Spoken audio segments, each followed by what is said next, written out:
విక్రమ్ అక్కడ ఉన్న ఒక ముసలాయన్ని పలకరించి, తాత, నేను పట్టణం నుండి వచ్చాను.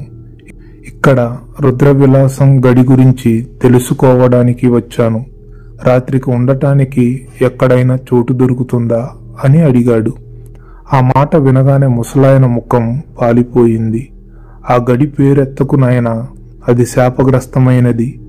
అమావాస్య పౌర్ణమి వచ్చిందంటే ఆ గడి చుట్టుపక్కలకి కూడా ఎవ్వరూ వెళ్లరు. దాని జోలికి వెళ్లకు, వచ్చిన దారినే తిరిగి వెళ్ళిపో అని చేతులు జోడించి అడిగాడు. విక్రమ్కి ఆశ్చర్యం వేసింది. ఎందుకు తాత, ఏమైందక్కడ అని అడిగాడు. అక్కడ చంద్రకళ ఆత్మ తిరుగుతోంది.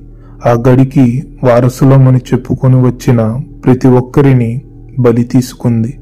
నువ్వు మా ఊరికి కొత్త, నీకు మంచి చెడు చెప్పాల్సిన బాధ్యత మాది.